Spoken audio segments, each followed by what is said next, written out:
stream and that I've been late in general. I don't know. Or I couldn't make it to my own stream. Or I had to cancel yesterday because I wasn't feeling well and stuff. I'm feeling better, so yeah. I mean, there's some delays, though. Sorry. I mean, typically when I do things, I like to be consistent. So, if I'm not, it kind of makes me upset. But also, some people in my house are sick, and I'm kind of worried if I will get sick. But I'm gonna try. Anyway. Oh my god, it's hot.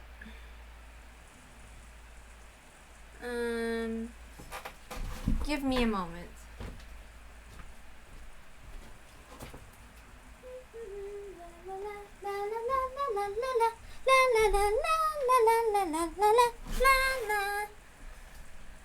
After putting Angie to sleep in the parlor, Genji and the others returned. Thanks! Was she sleeping well? Yes, she was sleeping peacefully. The noise from here won't reach the parlor, right? That's right. The door is closed, so I don't think it'll reach. Angie, sweet dreams. Well then, that's enough solemn farewells. Let us begin the magnificent festivities that we've planned for the after-party! When Beato clapped her hands loudly above her head, a white flash filled the hall. Its entire appearance changed in an instant. The hall had transformed to a golden party chamber with gold butterflies floating about and gold leaf dancing everywhere. Yes!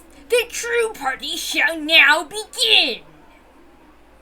You said it! Okay, the anti-magic toxin is totally gone! Everyone come on in! The party after the show is about to start! With a burst of applause and cheering, a tornado of gold butterflies rose from the center of the room. By the time it passed, the number of faces had grown significantly.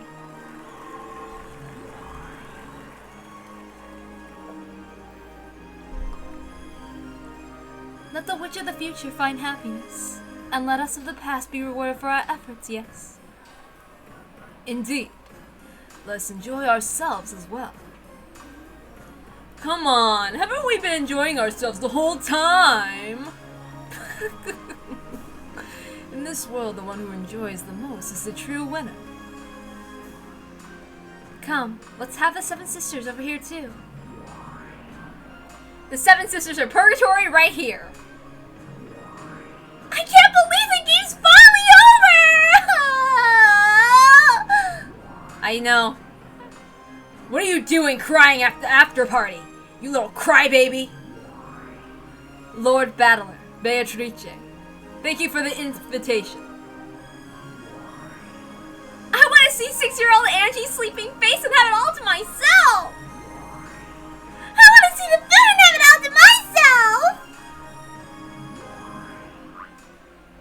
And I want a hot guy to have all to myself! Why are you clinging to Battler when you say that? Stop! Thief!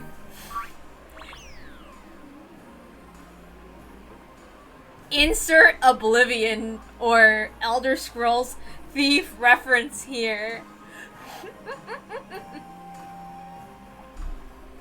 Glad to see you, Seven Sisters of Purgatory. Enjoy yourselves. Ah, yes. Things do get much noisier the moment they enter a room. And what's so terrible about that? In fact, it still isn't nearly noisy enough. Another gold cyclone rose up. In its wake, 3 people with bunny ears came into view. Chester Sister Imperial Guards right here. It's such an honor to be summoned to be in a gathering such as this! I haven't had nearly enough fun for it to end yet, yeah. Then I agree with you. But fear not, for our game shall continue much longer than this. For eternity inside the cat box. Glad to have you here, Chester Sisters. Lord Battler, allow me to express our deep gratitude for your invitation. In the future, we will endeavor to show even more. Come on! Don't be so stiff and formal! Tonight we're all equal! That's right, yeah! Valor gets it, yeah! Stop it, 410! You're getting carried away! We'll get in trouble! Hey there, Riche. Long time no see. Wow, how long it's been since we've had so many of us here. Not since Natsui's trial, right? And you could hardly call that a party. And if you're talking about a party, you'd better not try and leave us out of it! Dang, just how many of them are there? If they keep coming like this, there'll be more of them than us humans. You can come out now, Sakutaro!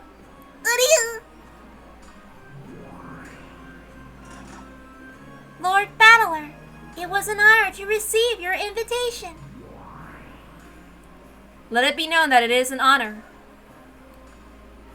Hey! Glad you came! It's been a long time, how have you been? Very well, thank you. Fighting with you is always extremely fun. I have had enough of stamping documents. Commander Dalnor, know that your to-do box is piling up as we speak. Please make haste with the approval of our vacation papers. They are exceedingly important. Sounds like living in the Great Court is as boring as ever. Lord Battler, I fear I must bring you some sad news. What is it? Dalnor held out an envelope. It was one of the invitation cards that Valor had handed out for this night's party. The name of the card was Fruto Erica. We did all we could. The invitation was filled with stamps bearing the unreadable words of various foreign countries. Even without reading them, it was easy to guess that it had been returned to the sender, destination unknown. I see. It's for trying so hard. The depths of oblivion are like the empty, endless desert, or perhaps the bottom of the sea. No one besides Lady Burncastle herself could find her location. I did send invitations to those witches, too. We'll have to hope they have the kindness to bring her along. Lady Burncastle is just like a cat.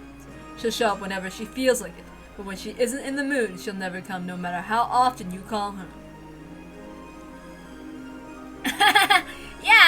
Wait, oops, sorry. I know who that is, and I messed up. Yeah, that kid's totally like a cat. She'll come to get her food, but she won't let you pet her head. Lambda Delta. So you came. Believe it or not, I'm a busy person, okay? Still, I am Banto's guardian. Wasn't I your guardian too? Well, anyway, I came because it's my responsibility. I happen to be in the neighborhood, so I stopped by. Hey, you, Goda. I brought some presents. Could you just put these wherever for me? For someone who just dropped by because she was in the neighborhood, she brought an awful lot of presents, which included colorfully wrapped bottles and food boxes. Burncastle isn't here yet. You really think she'd come? She's not the kind of kid who just dropped by to say hi at a game she's lost. Probably. After all, she is very proud. I seem to remember her putting us through hell, but she's still one of the players in this game. I thought it'd be good to have her over to celebrate the final night of the final game. You're right. Without that kid, this game might not have reached its conclusion. Enemies and allies are the bare minimum you need for a game. True. Without a foe, there can be no game. At least I can enjoy defeat as just another part of the game. That kid can't. It's too bad, but she's been through a lot. So please don't... Wait, oops, sorry. This is Lambda Delta again. I am so stupid sometimes that I read other people's lines as the other person. Sorry. At least I can enjoy defeat as just another part of the game. That kid can't. It's too bad, but she's been through a lot, so please don't blame her too harshly. Actually, I was planning to thank her. A lot of crazy stuff happened, but thanks to her, we were able to make it to where we were today. Thanks. I don't know when I'll see her next, but if I'm lucky, I'll get my chance in the next few hundred years. I'll let her know what you said. Ah, that's right. They don't have invitations, but I brought 2 guests with me. Guests? Who? I'm pretty sure I sent invitations to all the usual suspects. Come on over, you two. I'll introduce you. Lambda Delta had 2 sprites. When Lambda snapped her fingers, the empty air exploded and 2 forms appeared. If it isn't Willard. Hey, I see you're as short as ever. Now here's some unfamiliar guests. Who are they? Ow! Don't pinch my ass! Shouldn't we be introducing ourselves first? I'm fairly certain that Bao and the others in this world don't know about us. You have the mark of the one-winged eagle on your clothes. Are you an Ushiromiya? My name is Ushiromiya Liam. In my world, we're cousins. I'll introduce Leon. This is a successor to the Ushiromiya family headship, born only in a world of extremely low probability. In that world, Jessica isn't an only child. She's Leon's little sister. Now there's a surprise. So there's a world like that. Wait, you couldn't be. Pleased to meet you, Beatrice. I know quite a lot about you. Seeing you smiling happily is the greatest joy I can imagine. I'm as glad as anyone else that you made it to this point. I see. So it's you. I'm glad you're here. They had to realize who and what Leon was. The 2 of them stared at each other's faces, as though they were looking at their own face in a mirror. Well, it's a name. I'm just a passing stranger who got caught up in a game you know nothing about. He is an inquisitor of heresy from the great court like myself. A truly skilled one, though he is now retired. I see. If you're Danor's friend, you can't be anyone bad. Please make yourself at home. Just where did those 2 come from? Bird brought them in and made them pieces. When she was done with them and about to crush them, I picked them up. Ow said leaving them there would be leaving a bad aftertaste. Oops. Let's try that again. Ow said leaving them there would leave a bad aftertaste. Is that okay? If by chance Lady Burncastle does drop by here. On this game board, they're my pieces, okay? And I can't wait to see the look on that kid's face when she bumps into them in a place like this. I don't really get it, but you obviously brought them here for some shady reason. That's all for my gifts. I'll just hang around for the rest. I'm leaving the rest to you, the host. Come, Lord Battler! If you don't announce it, we can't start! The start of tonight's party at the end of this long, long game! Ladies and gentlemen, your silence please! Our territory lord, Lord Battler, has a message he wishes to convey to you all. Enough of that! It's embarrassing. Come on, it's a voice responsibility. I'm not letting anyone else take it. Beta sulked and handed Battler a glass of champagne. Come to think of it, everyone has a glass in their hands now.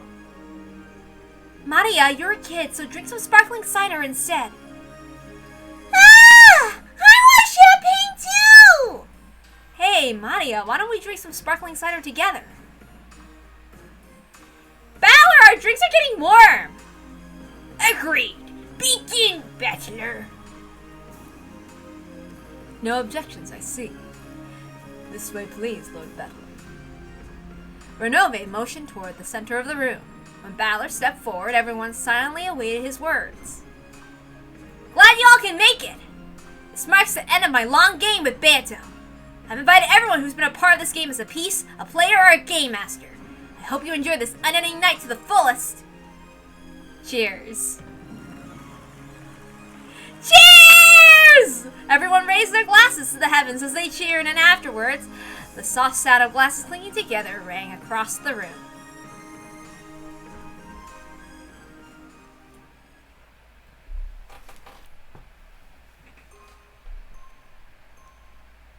Only I was apart from all that fun noise. Maybe that was what did it. Before I realized it, my cheeks were wet with tears. I was lying on the sofa covered by a blanket.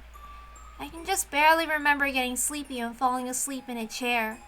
Someone probably carried me here. I can't actually hear them, but I get the feeling that everyone's still in the hall having a good time. I want to go there too. No, I will go. Over there. It's what I wanted all along, but I never took the first step. I'll go to where everyone is. My head still feels hazy, so there aren't any complicated thoughts in my mind. But that's okay. It's okay if my head's empty. I'll be together with everyone. I'll go to where they are. It's all that matters. I got up from the sofa and put on my shoes. Let's go. To where everyone is. The parlor door was shut. I tried to open it, but maybe because of my clumsiness, I couldn't get it open. It was a bit creepy, as though the bad dream I just had was still going on. It won't open. Why? It isn't even locked. My mood grew darker and darker. The knob that locks or unlocks the door is on this side. If I twist it, I should be able to lock or unlock it. I turned it. The door won't open. Did I accidentally lock it just now? I turned it. The door won't open. It didn't open the last time, so it should have opened this time. I don't have a clue how I'm supposed to turn it to unlock the door. I kept on alternating between turning the lock and roughly twisting the doorknob. I began to get irritated, wondering why they locked me away behind such an inconvenient door. Eventually, I ran out of patience and pounded the door hard, but that noise didn't bring anyone to me. Why am I locked up in a place like this all alone? Everyone else is having a fun party right there in the hall. Let me out of here! At that moment, a cold wind blew past me. The wind rippled through my hair. Wind? Inside. I turned around to find the window curtain waving about. There was a sound like scraping or crying. At some point, the double window had opened outwards toward the darkness. The icy wind that came through it told me that this window was the only exit from this room. Huh? I suddenly realized the darkness beyond the open window was glaring at me, and my heart leapt. A cute sound rang out. I finally understood. That sound was a cat's bell. The glaring emerald eyes in the darkness were those of a cat standing in the open window. Its pitch-black, luxuriant fur left only the eyes visible, blending in with the darkness easily. Did the Ushiramiya family own a cat? It has a bell on it, so it can't be a stray. It's a cat someone owns. At any rate, the cat was standing by the window and staring straight at me. Who are you? Of course the cat didn't answer my question. I didn't think it was a cute cat, but I thought it might be trying to tell me something, so I approached it slowly. As I did, the cat did an about-face, turning its back to me. Then it turned its head to look at me, almost as though it was telling me to follow it, and it leapt down into the darkness, leaving the jingle of its bell behind.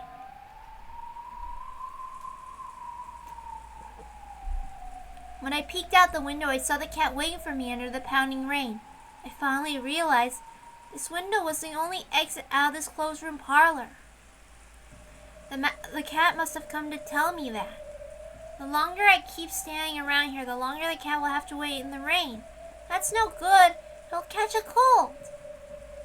I climbed up onto the windowsill and went out into the window.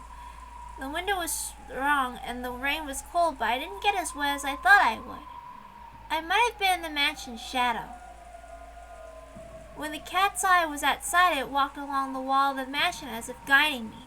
It quickly disappeared into the blackness, but every now and then it would turn around and set the bell jingling to let me know it was there. Eventually, a window with light seeping out came into view. It was the window to the hall. When I peeked inside, I saw everyone having a good time. I couldn't hear their voices, but they were all right there. Open up! Open up! I pounded on the window, but no one heard. Maybe the window was really thick, or maybe it was just noisy inside, or it might have been just so dark outside that I blended in with the darkness. In any event, no matter how much I hit the window, it didn't look as though anyone noticed. At this point, my loneliness was giving way to anger. Why don't you notice me? Why'd you lock me up in that room all alone? I've had enough. I'll get inside somehow and yell at everyone. When the cat realized I'd given up knocking on the window, it led me onwards with another jingle.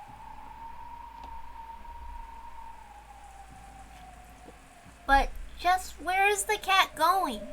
I know it's following the wall of the mansion, but that's not the way to the front door. The front door might be locked. I'm sure the cat knows the way into the mansion and is leading me there. Away from the light seeping from the hall, and toward the blackness lit only dimly by the lights in the garden, the cat and I continue to walk.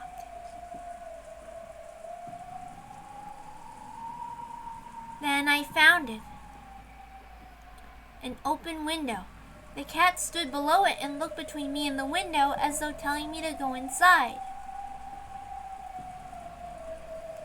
Thanks, kitty. I'd like to give you some milk to thank you. Won't you come with me? When I walked closer to pick up the cat, it slipped away from my hands and flew into the bushes in a nearby flower bed. And as though it really had melted away into the darkness inside the bush, all traces of it vanished. No matter how much I strained my ears, I couldn't hear the sound of that bell. Suddenly, the wind changed directions and the rain started to hit me fiercely. I can't stay in a place like this forever. I'll go inside. What room is this, I wonder? I climbed up into the windowsill and entered the room, and the window silently shut and locked itself. Good. That saves me the trouble of doing it myself. The room was completely dark. However, as my eyes got used to the darkness, I was able to make out a few things. It was a large room. There was a long table and many chairs. It was the dining hall. Perhaps because I realized this and relaxed, it quickly became hard for me to make out details. I searched blindly along the walls for a light switch, and I finally felt a familiar shape. Wouldn't it be annoying if I pushed this and the light didn't come on? In fact, it was nearly the opposite. An annoyingly bright light filled the dining hall and made my eyes hurt. I slowly opened my tightly shut eyes. And then I saw the state the room was in. Oh, fucking car. Did you hear that thing? It thought why is it that just because it's an open road, okay? People live in homes. It's not an excuse for you to fucking zoom. I fucking hate cars. I'm sorry, I don't care if the road is empty. If there were no witnesses to see you being a fucking dick, I heard you be a fucking dick. I can't stand noises, okay? Something just make me really pissed. I can't help it, okay? It's just like with a cricket. Okay. Alright, let's continue. I slowly opened my tightly shut eyes, and then I saw the state the room was in. The dining hall was covered with blood. Here and there were humans lying on the floor. Then I realized the two of the people were my own parents.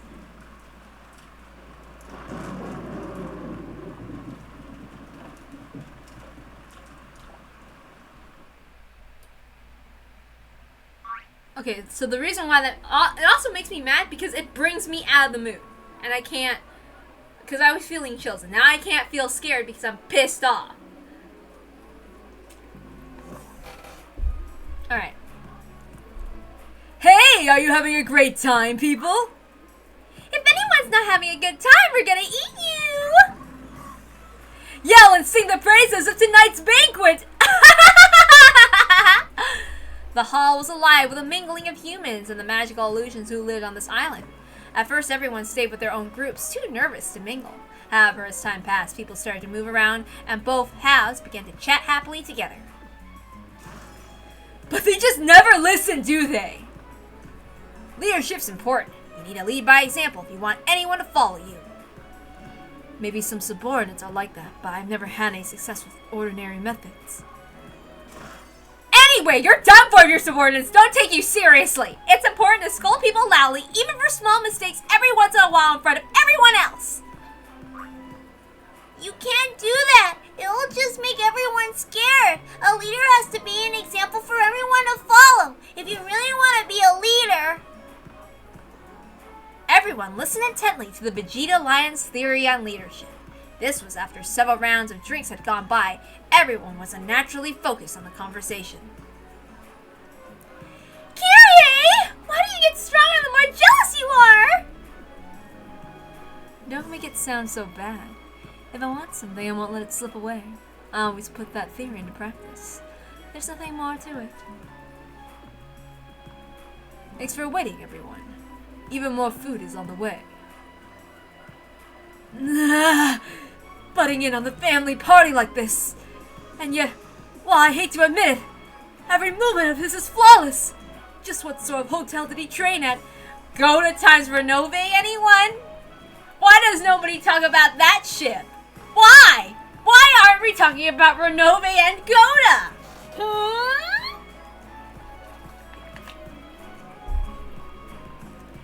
Too bad! Renove just happens to be totally perfect!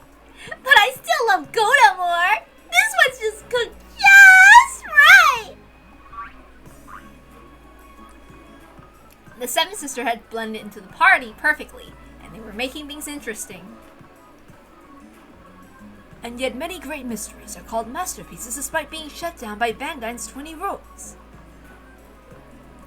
It's not like I'm trying to shut down anything. Mystery novels exist for the sake of your own amusement. If you have fun, that's all that matters. Know that even the great Wizard Hunting Right has gone quite soft. Whether it's the literature or forms of amusement, generally accepted rules change with the times. It must be the same with mystery novels, yes.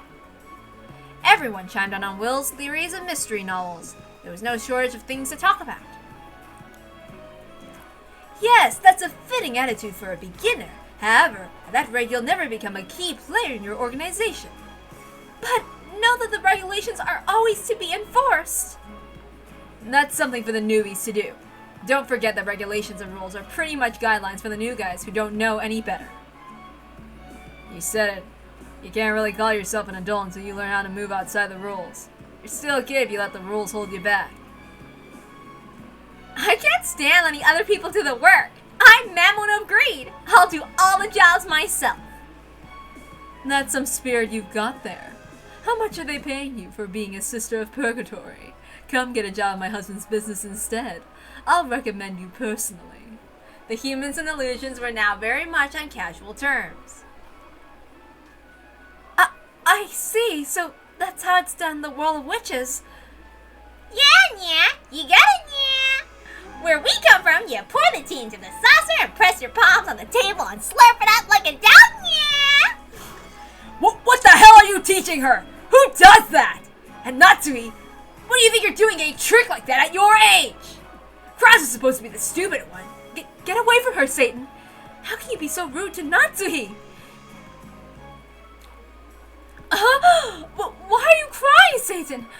Was I too hard on you?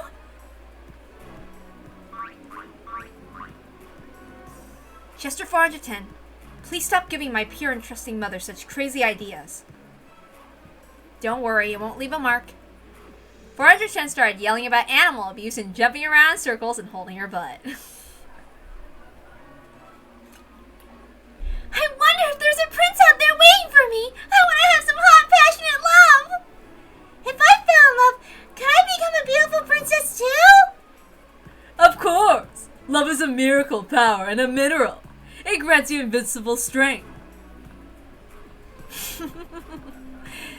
Is that the person who once claimed that love equals lust, I hear?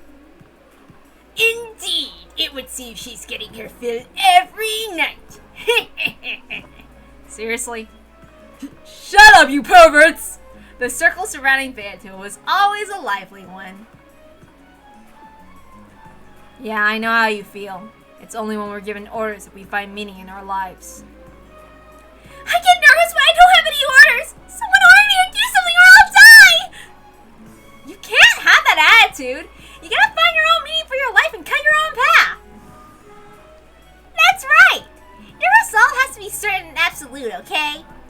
I was human, I looked like a daredevil all the time. A bit shakily, Lambda Delta started talking about her theory of life. Apparently, she also had her fair share of champagne. What a bizarre scene. Yeah, I guess so. Downor, would you like some more to drink? Something non-alcoholic. After all, I am a kid. Shannon will do. Do you have a second? Balor came back into the hall. He was searching for a servant. The first one his eyes met was Shannon. Of course, Battler. Do you need something? Sorry, but would you mind lending me a key to the parlor? The parlor? I can get you in with a master key, but why? Well, I was just wondering if Angie was asleep, so I went over there. The door was locked. Locked? After we carried Angie to the sofa, we shut the door, but we didn't lock it. Don't tell me that Angie... She must have felt like she was being left out of the fun and locked the door from the inside in a huff. Silly kid. Shall we unlock it then? Yeah, if you don't mind. Sorry about the trouble. Balor and Shannon left the hall together. In the hall, Lambda Delta started suggesting that they all have another quiz tournament together. Apparently, the Witch of Certainty would be handing out prizes. Apparently, the Witch of Certainty would be handing out prizes. Everyone seemed enthusiastic about the idea. Smiling contentedly at the ensuing uproar, Balor headed toward the parlor.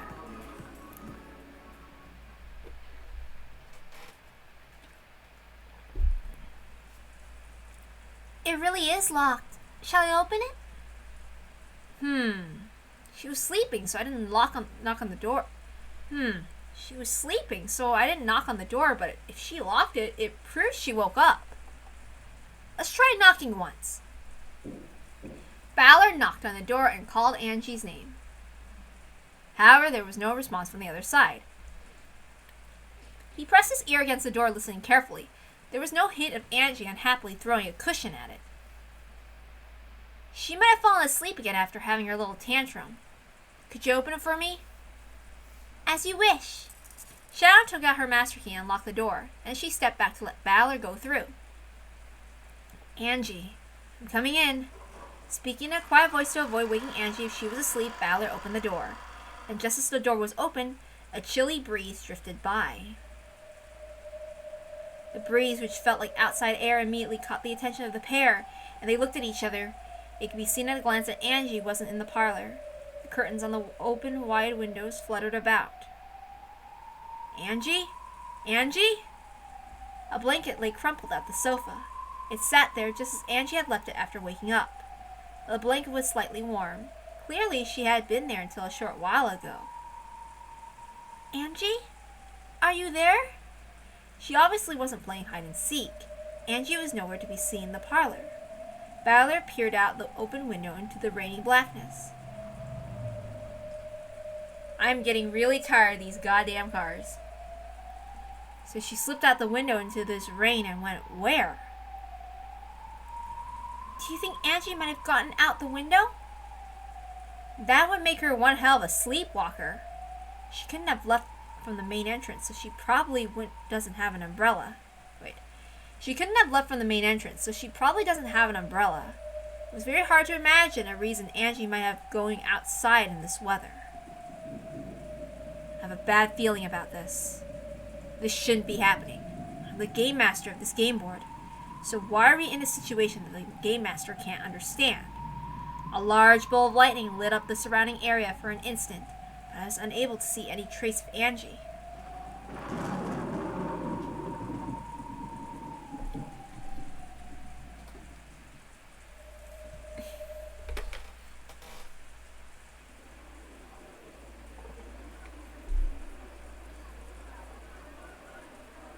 Sorry, if you don't actually hear the cars, it's just me being also paranoid that I might have to edit it or something. So I get very jumpy about certain sounds in general. I can't help it, okay?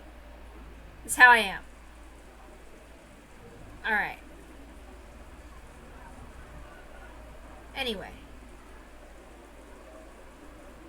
Oh. If you read Higurashi, this part's gonna sound familiar.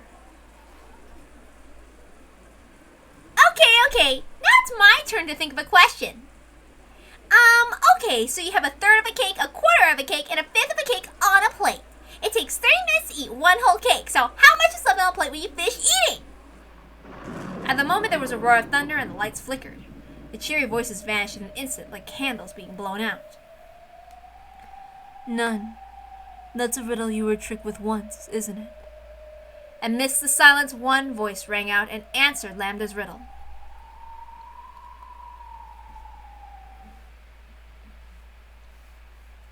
The crowd parted, and the form of a girl, a 1,000-year-old witch, came into view.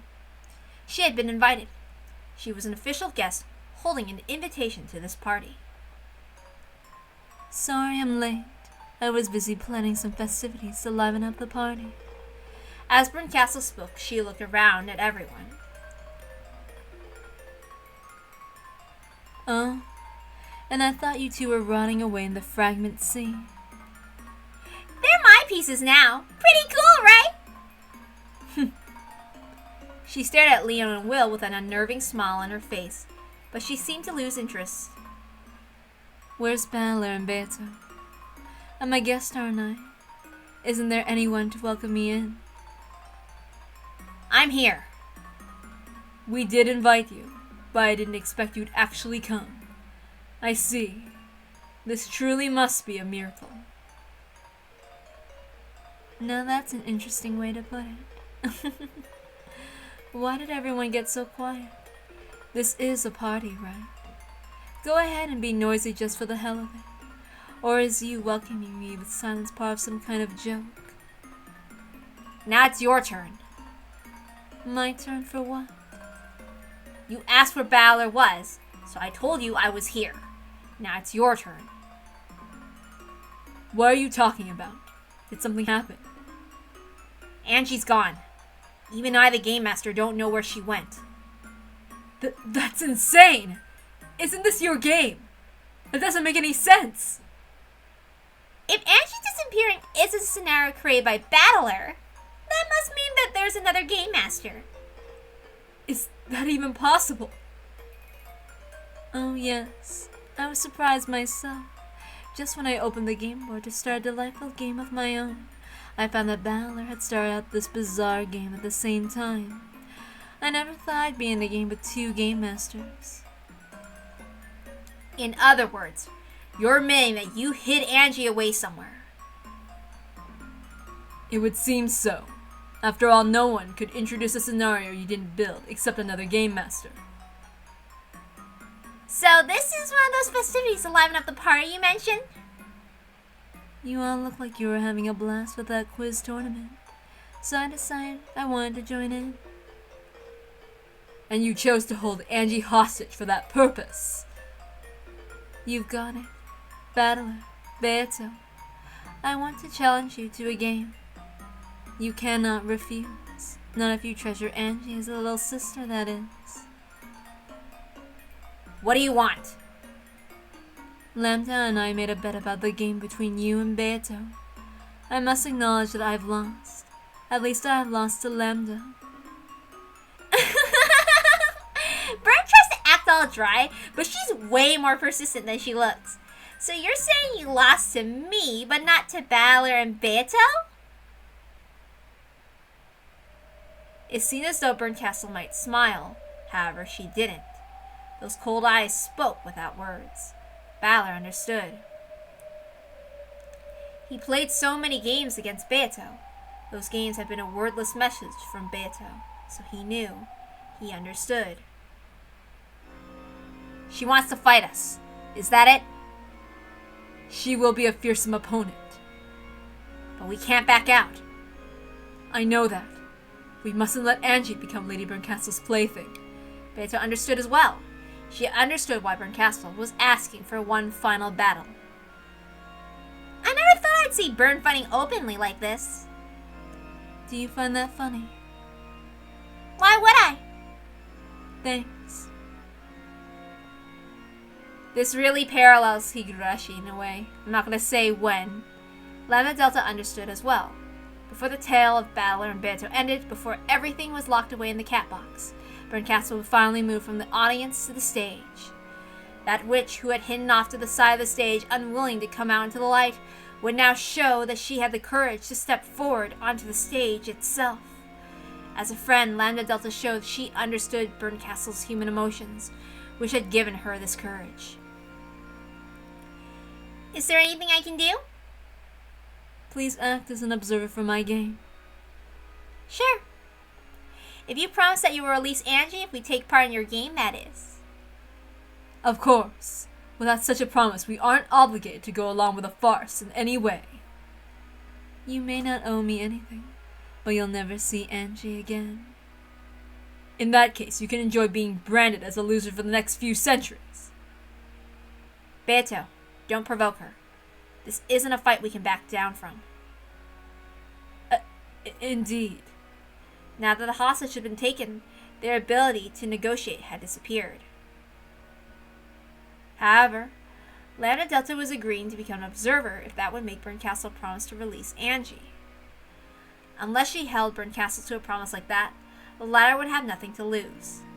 To make this final fight, Berncastle wanted a proper one. Lambda Delta made her agree to this. Of course, Lambda. I promise. When the game ends, I'll release Angie. Don't make a fool out of me, okay? When I get shamed, I never let go of the one who did it until they regret it. Lambda Delta spoke in a soft, threatening voice. However, Berncastle laughed lightly, as though the look on Lambda's face was merely cute. I swear it. I swear it on our friendship. Well, Lambda Delta whistled and grinned. Apparently, this was the most reliable oath Berncastle could utter. Okay. Lambda Delta nodded and looked between Balor and Berncastle and spoke. By the name of Lambda Delta, which is certainty, I accept the role of observer for your fight. Battler, Beto, you have no objections, right? Balor and Beto nodded at each other and nodded at Lambda Delta to show their determination. I'm so glad. We finally get to fight each other. I had a feeling I'd end up fighting you sooner or later. Since when? I'm not sure. It might be before I learn your name. Balor vaguely remembered her speaking to him somewhere in an unconscious world he couldn't recall. At the time, it sounded like she was giving him advice for his fight with Beto. But thinking back on it, there was a bit more to it than that. She might have been a cat fighting from the sidelines, too scared to go out into the bright sunlight. So I had a vague premonition that eventually we would stand opposed to each other on the game board in some way. She was also one of the players. And at the very end, as the game board is being put away, she finally found the courage to step onto the stage. I'd like to accept your brave challenge, in the name of that courageous girl who was once your peace. I forced Erica to fight a duel. I wanted to win, and even more strongly, I didn't want to lose. The fear of possibly tasting defeat tormented me, and thinking back on it, I envied you two back then. Erica was a great piece of yours, and my rival. I won't forgive you for abandoning her in the end and burying her in the depths of oblivion. Just what do you want me to do? Apologize to Erica? Save Erica from the depths of oblivion, and invite her to this party. Save Erica. I feel the same as Battler. She was a piece who stood in opposition to us, but she was only faithfully fulfilling her role. There can be no game without a rival. She remains our enemy, but she's also an important friend to us. Even though she made you suffer so much. We fought for a fair fight. The outcome may have changed our fates, but now we duel each other. We'll always be friends. You want to be their friend too, don't you, Bern? That's why you want a fair fight with them now, isn't it? Are you laughing at me? We aren't. On the contrary, we welcome it. Even though I've taken a hostage. If you didn't, you probably wouldn't have been able to come onto the stage. There had been no need to take a hostage. Balor and Beto had been more than willing to accept this final duel, if Berncastle wished it. It was hard to make out anything from... I'm sorry, I'm still really fucking irritated from being fucking interrupted over the most dumbest shit. I'm so pissed and I can't help it, okay? I can't calm down yet. I'm still mad. I hate people who can't competently use technology to a certain extent. I'm sorry. Like, just really basic stuff, like turning off of, like, a phone call. And then, like, and not only that, they're the rudest shit ever. Okay? So it's not like they're nice to me. Anyway. Just because, like, I help them. Okay? So it's like, it really makes me mad. Okay. I'm gonna calm down. Alright. It was hard to make out anything from Berncastle's silent expression. Fine. What's fine? I'll release Erica from the depths. I'm glad you decided to do this. For someone as proud as Berncastle, forgiving the piece who had caused her defeat should have been nearly unbearable. Balor knew this, so he realized how much this bit of compassion had cost Berncastle. Berncastle snapped her fingers. A black hat slipped out of her shadow. I tossed her all the way into the deepest parts of oblivion. It might take her a while to get here. It matters not. There's no danger of the food and drink running out. Go, kitty. Guide that kid here. When she gave this order, the cat melted into the darkness, its bell jingling. I can hardly believe that you'd forgive Erica. I don't plan on forgiving her, so she's not my piece anymore. Anyone feel like picking her up? After all, you've already picked up Leon and Will. Berncastle, you have my thanks. Okay, enough with the sentimentality. I've already had as much as I can bear. Sure. Well, we have the game. As far as I care, we could have it here with all the noise or the usual quiet spot. Lady Berncastle has already shown that she has the courage to stand before a great many people. There's no point in making her suffer any longer. Good point. Then let's go to the usual place. Any objections, Bern? None. Sorry, partygoers. We'll be heading out for a bit, but please enjoy yourselves. Zapar, Burper, liven this place up. When Erica gets here, let's have everyone give her a warm welcome. Yes, Lady Lambda Delta! Your wish is our command! Now then, let us take her to the usual room, a fitting place for our... Did I say that right? I'm still kind of angry.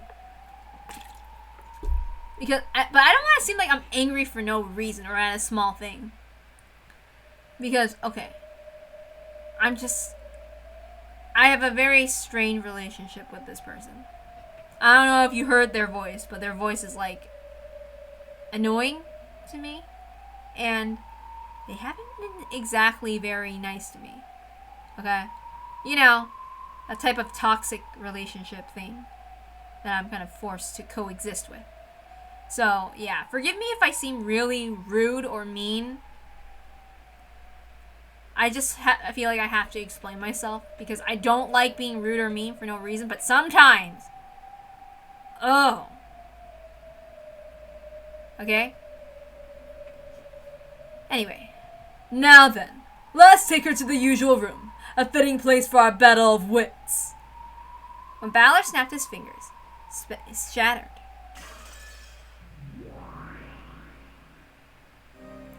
They were now in the smoking room of the witches, the place where witches had once debated, schemed, and reasoned all they could.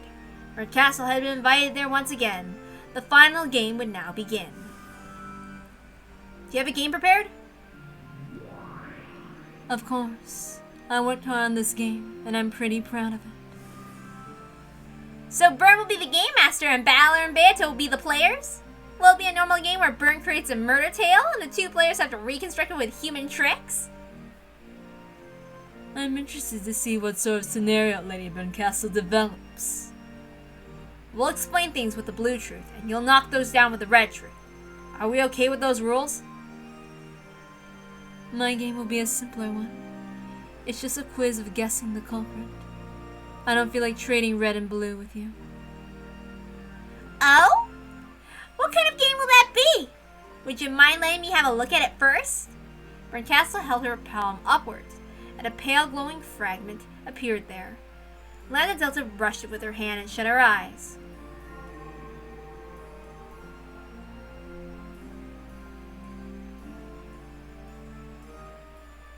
See, it's a simple game, isn't it? You're right! It's much more straightforward than the mind games those two played in the past. This isn't even a game about witches and humans anymore. That's right. This is a game about humans. What a surprise! The game Burn created to combat Beato's fantasy is a genuine mystery. Please explain. It's extremely simple. You watch the tale Burn has prepared for you. There are several rules to it, but if you follow them as you read it through, it'll lead you to a single truth. In other words, an answer. So it's an ordinary mystery novel? I see. In that case, there's no need for a combat between red and blue truth. In Beato's games, the argument had been whether the story was a mystery or not. However, Burn Castle's game was a mystery. There's no need to argue over from the start. Wait. However, Burn Castle's game was a mystery. There's no need to argue over that from the start. I even cut out the motive and the tricks. There's only one question I'm asking you. Who done it? What a simple yet fitting game to conclude our fight. Yeah, no cheap tricks. Just a stoically simple game. This is a genuine duel. As the observer, I'll say this. This game is made to be solvable. In other words, I guarantee it's a suitable setting for your duel.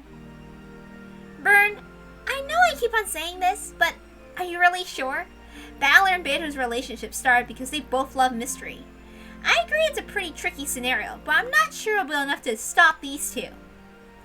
If my best tale can't stop them, then what comes will come. The important thing is that Lady Castle put everything she had into this game. You're right. Will that be enough to stump us? That's all this simple game is about.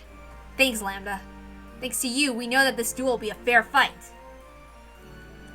You're welcome. I'm happy too. It'll be an honor to witness Burn fighting this precious fight. I am also honored to have you as an opponent. Same here. I underestimated you. And I did it without even stepping onto the battlefield with you. Just thinking about it makes me want to vomit. So let me fight. Indeed. Show us what you've got. If I win, I'll be able to look down on you for real this time. And if I lose, I'll surely be reminded of the emotion I know I've forgotten. Indeed. Burn Castle, whether you end up winning or losing, I promise you one thing. What's that? When this duel is over, we'll be friends. Enough of that, please. The sentimentality is killing me. Lambda clapped her hands. A pleasant sound rang out. Will you be the reader, Burn? Or shall I do that? I don't need a reader. Huh? A reader, Miko, can use her own voice to embellish or distort the tale. Even if there's no cheap trickery in my game, by having a reader, any amount of trickery could be added. Yes, that's true. That's another of the Game Master's privileges. I want to have a straightforward duel with you, so I don't need a reader. You can read this tale with your own eyes and ears. Are you sure? That means you've lost almost all of your advantages. Understood. You don't need a reader. We'll read the tale ourselves. If there's no reader, does that mean there will be absolutely no falsehoods contained in the narrated text? We're ready, Burn Castle. By the way, that's a hint.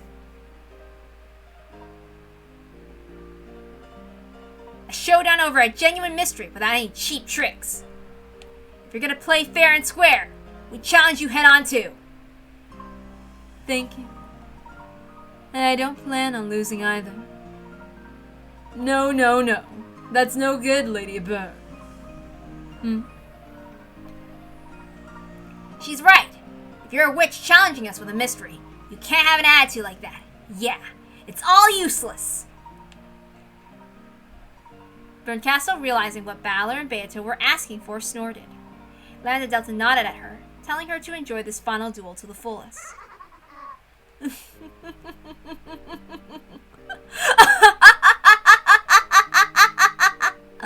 What were you expecting?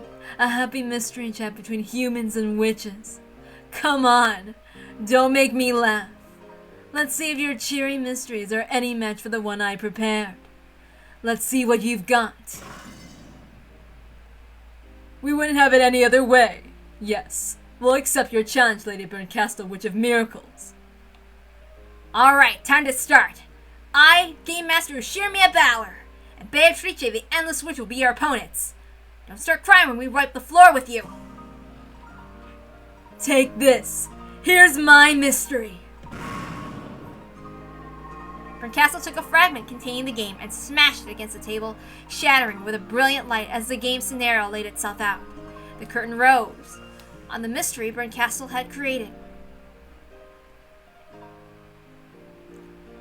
By the way, I won't be spoiling this one. You'll be solving it yourself. As in, like, I'll read this, and then you can solve it. I'll give you a whole day to solve it yourself if you don't know the answer. I'm not going to be mean this time and be like, here's the answer, like I did during the quiz thing. I already know it, but I'm not going to say it because I'm going to stop there. So that, like, this one I won't, like, be like, whatever. Because if I try to explain the solution, well, that's a lot of explanations or something. So I won't do that. It's up to everybody else to think about themselves.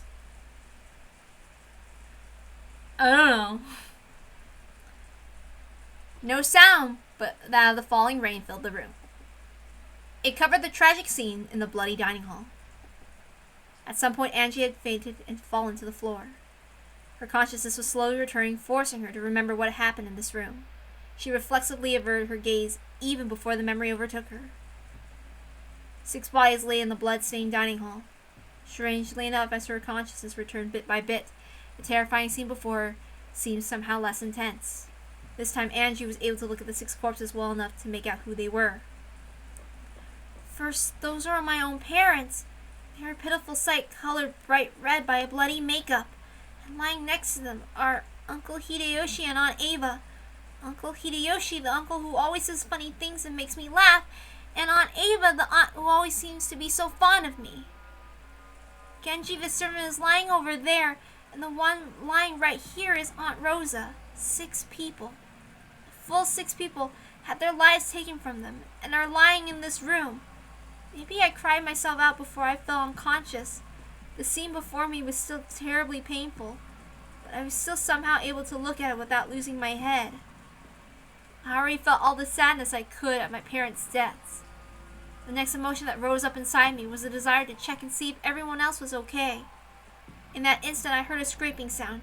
Just as I was about to relax again, thinking I must have imagined it, I heard the same sound again. It was probably coming from the door. Someone was clawing from the door from the outside. Of course, I had no way of knowing who it was. However, for some reason, I was sure it was the black cat scratching at the door. The black cat was telling me to leave this room. I understood and put my hand on the doorknob. I immediately noticed something odd. The door was locked. The same bad feeling I felt after being locked in the parlor crawled up my spine. However, unlike the time in the parlor, this door unlocked itself easily when I turned the knob. I unlocked it and slowly opened the door.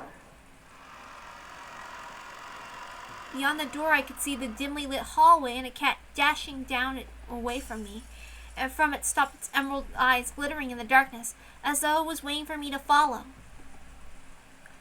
The hallway was dark and wrapped in an eerie silence. When the black cat saw that I was coming, it walked forward as if guiding me. I could hear nothing except the creaking of the floor and the bell of the cat, the sound of the storm outside. The party is being held in the hall. I should be able to hear at least a little bit of the noise from this hallway. Maybe it got really late when I was unconscious in the dining hall. It was a reasonable conclusion. We finally reached the main hall.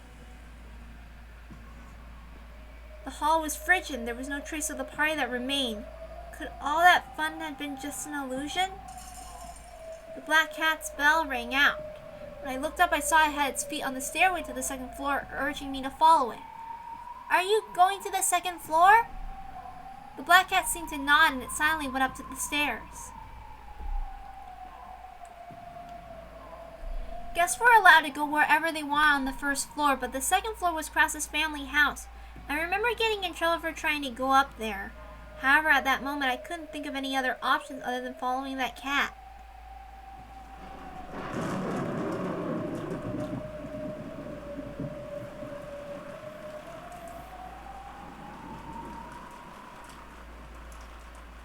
I walked along the dark hallway with the black cat. Eventually, we reached one of the doors. The black cat scratched at the door and turned to look at me. It must have been telling me to open it. Okay. I'll open it for you. I put my hand on the doorknob and it felt the resistance of a lock again. This door is locked.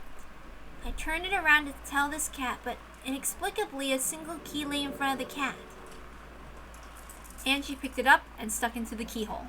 As she did, she finally noticed something strange from her fingertips. Blood. Somehow Angie's fingertips had been stained red with blood. She let out a short cry. The key slipped out and fell to the ground. She finally realized in the darkness she hadn't noticed before. The black cat's key was covered with blood. The emotions had gone numb, and Angie sprang back. A terrified scream rang out through the dark hallway. Even so, Angie would eventually open that door. That door led to Natsu's room. Natsu's room was a terrible mess. Blankets and sheets were torn. Cosmetics and books lay all over the place as though a typhoon had just ripped its way through. There was corpses. Krause and Natsu's corpses lay sprawled on the floor. Very shortly, Angie would step into this room. She'll then scream in terror once more. It isn't limited to the dining hall in Natsu's room. In the stormy rose garden, Shaun's tragic corpse lie exposed. Partway down the path to the rose garden is Jessica's corpse. When Angie finds out, she'll probably dash crying and screaming into the guest house. And death awaits her at the guest house as well. Just inside the front door is Nanjo's corpse. In the serving room nearby, even Goda and Kumasawa lie dead. The total number of corpses is 13. A full 13 corpses are waiting for Angie. They wait in the mansion and the guest house at this desolate Rokenjima, for Angie exposed to the wind and rain, tormented by thunder to find them.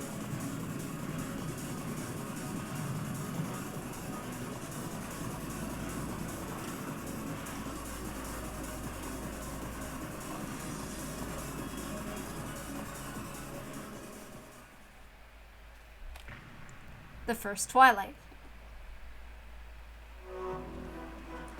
Okay, before we continue,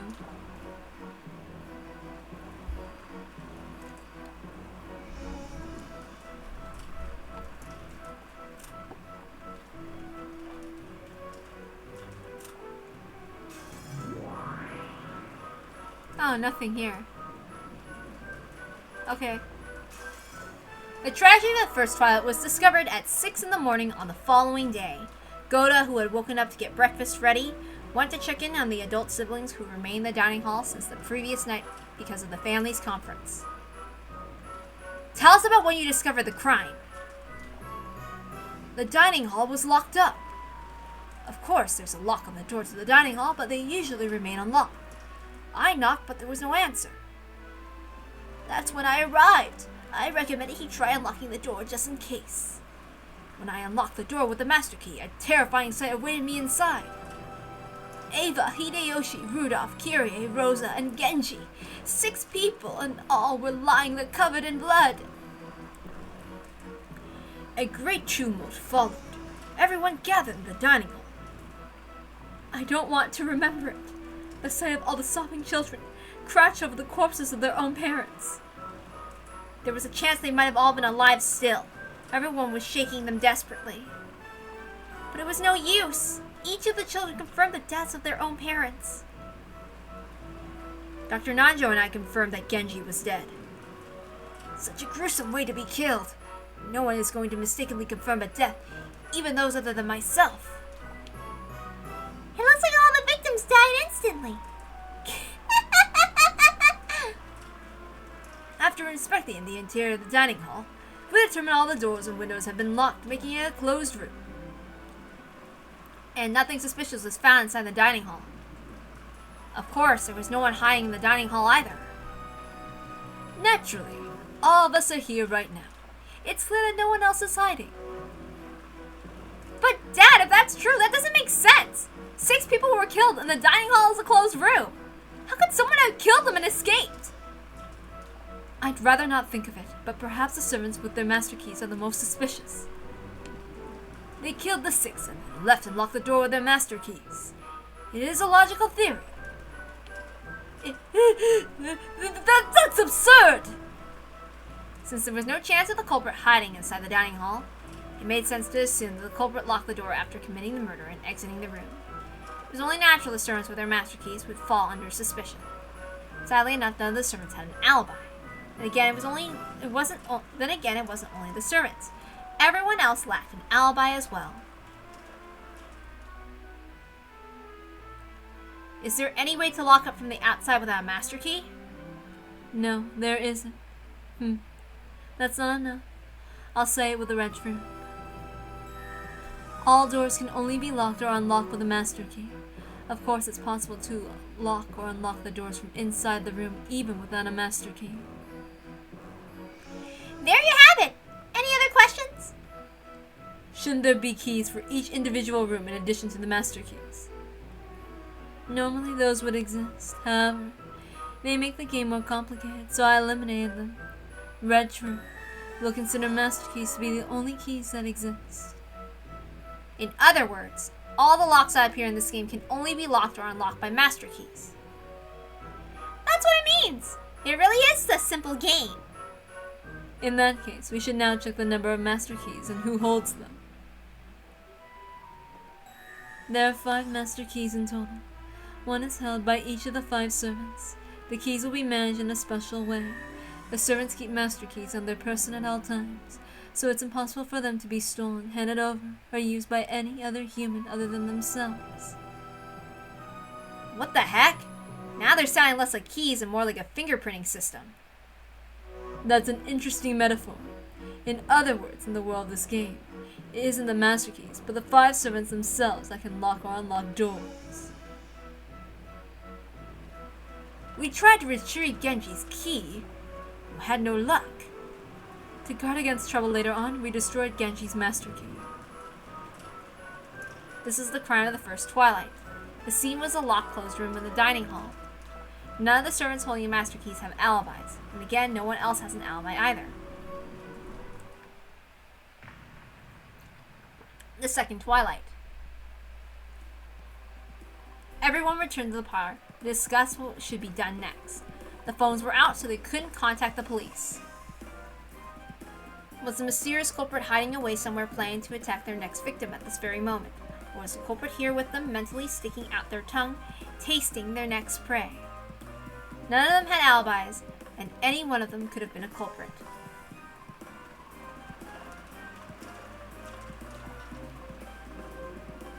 However, that tense feeling didn't last long.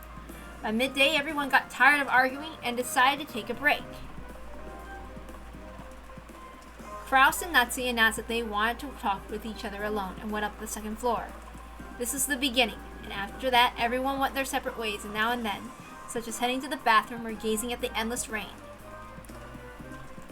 However, no matter how much time passed, Kraus and Natsu were the only ones who didn't return.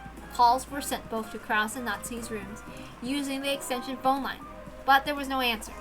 Something might have happened. Everyone headed to Kraus and Natsu's rooms together.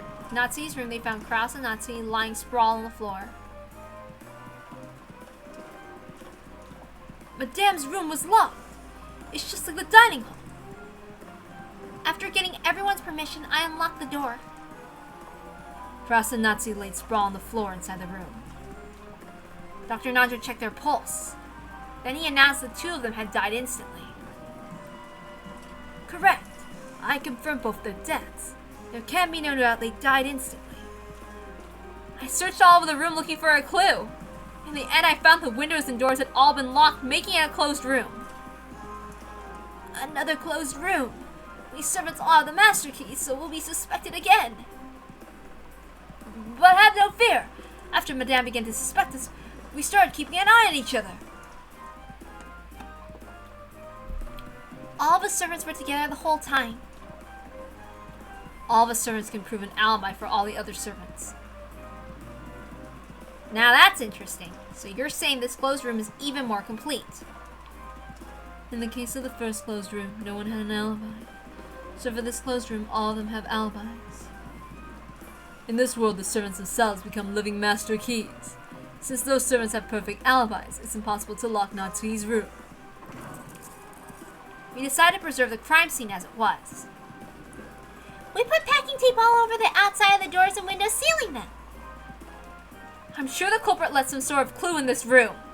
We made sure that no one would be able to leave or enter until the police arrived.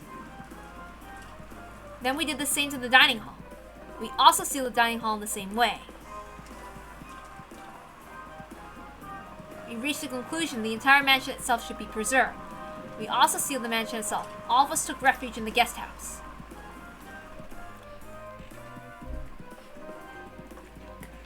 They sealed the whole mansion? Packing tape on all the windows? They even used a ladder for the windows on the 3rd floor.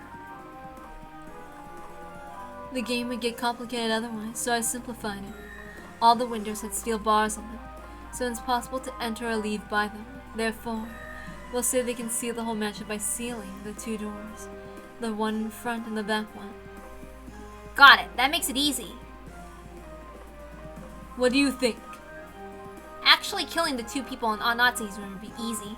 Someone just had to knock and get them to open the door. However, they couldn't lock it afterwards. Only the servants can lock doors. All the servants have alibis. Unless the servants are all in on it together. More importantly, the first twilight has me suspicious. You think that's one of the 6 who died in the dining hall was actually alive and committed the crime? It's because of Erica. I can't help but be suspicious when people are examining corpses. So you think that one of the first 6 victims is alive? Yeah. Afterwards, they killed Kraus and Natsui. Then they locked the door from the inside and hid inside the room and found a good chance to escape. That theory does make logical sense. I'll say it in red. The culprit of the first twilight really did kill 6 people. Then I'll take a shot with the blue truth. Here's the true nature of this closed room. The culprit locked the door from the inside and hid in Natsui's room. Then after everyone left, they found an opportunity to escape. Sure, I'll deny that in red. The group sealed the room at the same time they left. No culprit joined the group as they left. Also, all the seals of Natsui's room and the dining hall and the hidden mansion itself will not be broken. In other words, you can't use that trick where they hide under the bed and slip out later. Interesting. Nice going, Birdcastle. Thanks. This is the crime of the second twilight. The scene was Natsui's room, a locked closed room. This time all the servants with the master keys have alibis. The whole group, realizing the dangers of being inside the mansion, took shelter in the guest house. The fourth twilight. All those who took refuge in the guest house decided to hole up in there until the typhoon passed. There, if everyone watched everyone else, they should be able to prevent further crimes from both inside and outside. However, they wouldn't be able to keep up with any breaks until the typhoon passed. Once again, their actions left a weak point open. They are faced with yet another tragedy. Shannon and Cannon went outside in the air and still haven't come back. George got upset, so we all went to look outside for them. We found Shannon lying there in the rose garden. Oh, poor Shannon. I prayed she was still alive, however, I was forced to acknowledge that she was dead. Of course, I examined her and confirmed her death. When the 2 of them left, we were busy checking the locks around the guest house, so not one of us has an alibi. Me kill her? How could I have killed her? That's right. George couldn't kill her. Ugh. Later on, we learned that George alone had an alibi. At the very least, George couldn't have possibly killed Shannon. To turn it around, anyone other than George would have killed her. To prevent the culprit from using it for any mischief, we destroyed the master key Shannon had on the spot. At the time Shannon is killed, Canon goes missing forever. From now on, Canon is treated as being killed. Also, Canon's master key is treated as being destroyed. Well, I thought it'd be rude, so I kept quiet about it, but that's what happens when Shannon dies. In other words, we can interpret this as Shannon and Canon being killed at the same time, even though we're missing a corpse. That's right. Looks like the crimes are moving along. This is the crime of the fourth Twilight. The scene was the Rose Garden. There were no locks or doors. It wasn't a closed room. The master keys were no longer a factor. The pace of the crimes began to accelerate. The fifth Twilight and the sixth Twilight. Everyone took shelter in the guest house. They carefully sealed all the I'm so sick and tired of these fucking cars thinking they can just speed through. Okay? Fucking rude.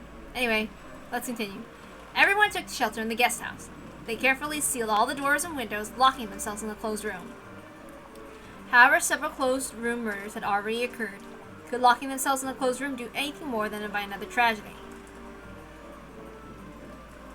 After arguing fiercely in the cousin room about finding the culprit, they decided they should double-check Nanjo Kumasawa and Goda's testimony. And there they learned that a tragedy had occurred once more. In both Goda and Kumasawa's cases, such wounds would have resulted in instant deaths, I believe. Such a gruesome way to die. Like how they could survive with wounds like this? Goda and Kumasawa are both dead! Well, we have been busy keeping a lookout and locking up on all of that. Once again, none of us have an alibi.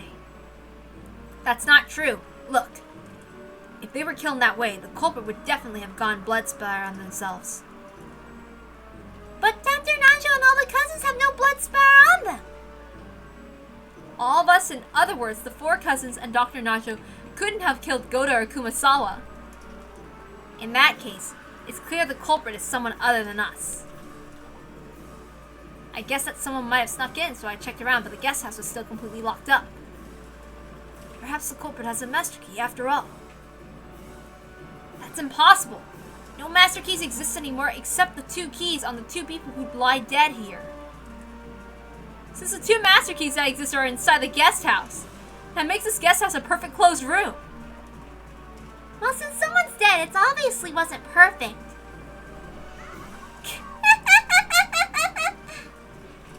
This is the crime of the fifth and sixth Twilights. The scene was the closed room known as the guest house.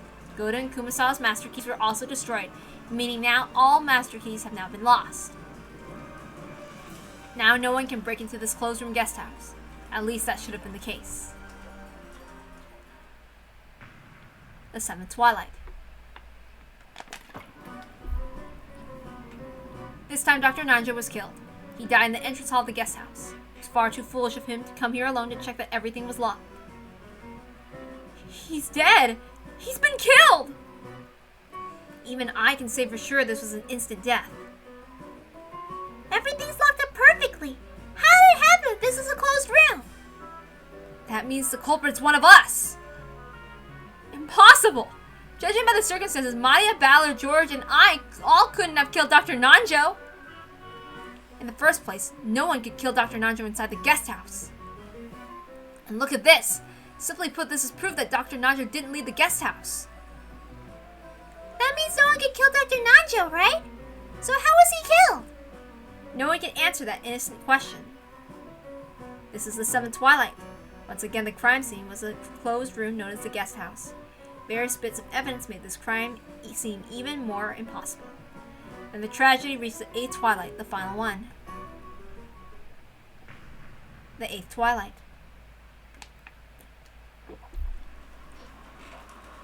By now, it was clear that holding up wouldn't keep them safe. Jessica might have chosen anger as a way to numb her fear. She flew out of the guest house in a rage, searching for the culprit that surely hid somewhere outside. George, Bala, and Maria hurriedly chased after her. Then outside the building, they found Jessica lying on the ground. It was, as anyone could tell at a glance, a gruesome corpse. Poor Jessica. She probably died instantly. There's no way anyone could live through this. The three of us were together the whole time! George, Maria, and I couldn't have killed Jessica! Yeah! The three of us couldn't have killed Jessica. As if Maria could kill someone. Maria couldn't kill anyone. Thanks. George couldn't kill an adult. He could kill a kid, though. I don't understand at all. What the hell's going on here? This is the 8th Twilight. The crime scene was outside. However, the three who chased after Jessica have alibis.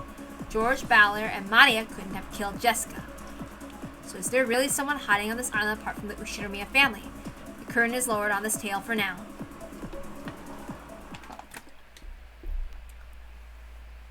That's all for my tale. It's pretty well made. If you had a full-on reader, it'd stand up well against Beato's games. I agree there. You did a good job. Well, the real work comes from taking this, reading it, and making it worthy of proper theater going. Still, I'm stumped. On the face of it, the culprit has to be some mysterious person outside the Ushinomiya family. And that would be the same as acknowledging the existence of a witch. We can also suspect the existence of some accomplices aiding the culprit. By the way, what was that purple text all about? A new rule? I call them purple statements. It's a rule I made to make the story a bit easier to follow. Just think of purple statements as important spoken statements. In other words, you might be able to ignore the spoken statements that aren't purple. Uh-huh. Well, that's nice of you. Then are the purple statements as reliable as the red truth? Yes. You can think of the purple statements as having the same power as the red truth. However, there is one exception. A culprit can tell lies with purple statements. I see. To turn it around, anyone who isn't a culprit can't tell lies. Purple statements. These seem to be the purple statements. Oops, my bad. Purple statements. These seem to be the key to Lady Berncastle's game. Yeah, that's right. I'll explain the rules. The definition of culprit is one who murders. It is possible for a culprit to lie. It's possible for a culprit to lie even before committing murder. Characters who are not culprits can only speak the truth. Characters who are not culprits may not cooperate with a culprit. A culprit must carry out all murders directly by their own hands. A culprit must not die. A culprit must be among the characters appearing in the story. Purple statements are absolute as red truths. However, the culprit alone may lie with the purple statements. That's all. The definition of culprit is one who murders. Makes sense? It is possible for the culprit to lie. That seems reasonable enough for two. It's possible for the culprit to lie even before committing the murder. Well, no surprises there. Characters who are not culprits only speak the truth. How convenient. Characters who are not culprits may not cooperate with a culprit, right? So the culprit can't make accomplices tell lies to match their version of events. Damn. My guess was someone manufactured an alibi to cover for the culprit, but... too bad. A culprit must carry out all murders directly by their own hands. In other words, there are no remote or indirect methods of murders like traps. A culprit must not die. In other words, they can't commit murder from a closed room and then die inside of it. Doesn't that also mean that dead people can't be culprits? That's a simple yet vital piece of information. A culprit must be among the characters appearing in the story, so this isn't about some mysterious stranger who snuck onto the island. The appearing characters are the same as 17 people after Kinzo is removed. No one else appears in the story, so no one else matters. Purple statements are as absolute as red truths. However, the culprit alone may lie with purple statements. Now here's a troublesome one. It might be the heart of this game. Does that cover all the game's basic rules? Besides that, I guess there's only the reader will tell no lies. In other words, outside of spoken statements, there are no lies in the narration. I could have added that stuff if I wanted, but it'd be a pain to make things complicated. So you willingly abandon a witch's privileges. You seem quite confident. She probably plans to win despite that. That's all from me. I don't intend to give you any more hints or answer any more questions. As the observer, I'll proclaim this once again. I guarantee that it's possible to pinpoint the culprit with this information. Okay, got it. I can't wait to get started. I can't believe the two of us are going to take on the same mystery together once more. Yeah, I'm looking forward to it. This is a real game between you and me. I recommend finding some paper and something to write with. That is, if you really intend to fight me. If you do get completely stuck, maybe you should listen in on Valor and Beatrice's reasoning. We'll have those be hints for when you get absolutely stumped and can't move forward. Still, I'd rather fight you one-on-one. If you plan on enjoying our little duel, then try defeating me by your own power alone without relying on hints.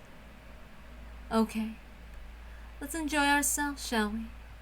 Enjoy this game I've created, just for you.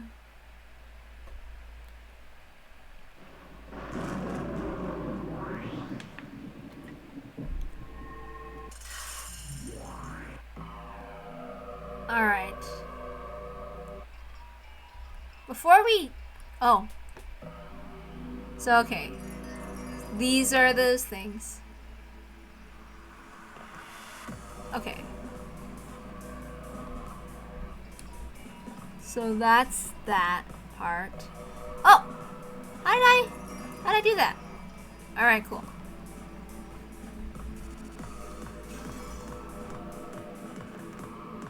Okay. So you can check the purples. So I'll show you this. Alright. And you're just gonna have to pause and read things. I don't know. I'm not reading them because I'm too lazy. Okay, so they're dead.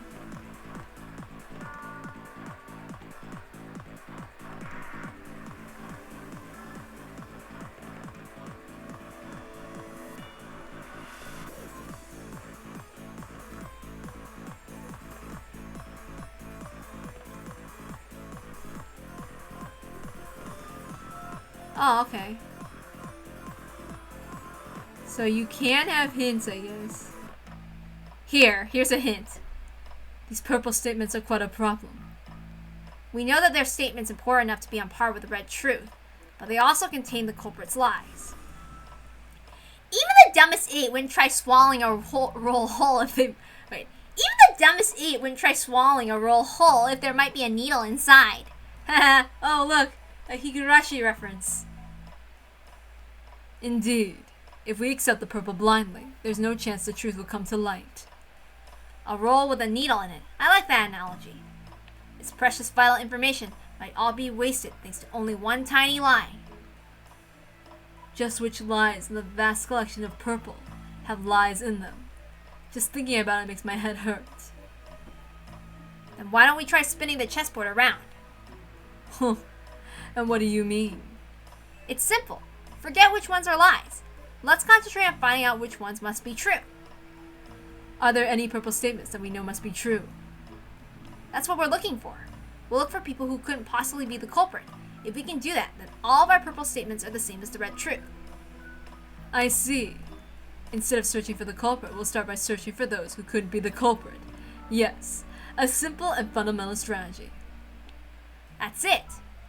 There's got to be someone, so let's look through it carefully. In other words, you gotta start from square one, huh? Let's see what they can do. So there, that's your hint. Alright. And then there's read again, and I'm not doing that. Alright, that's it. I'll tell you who it is tomorrow.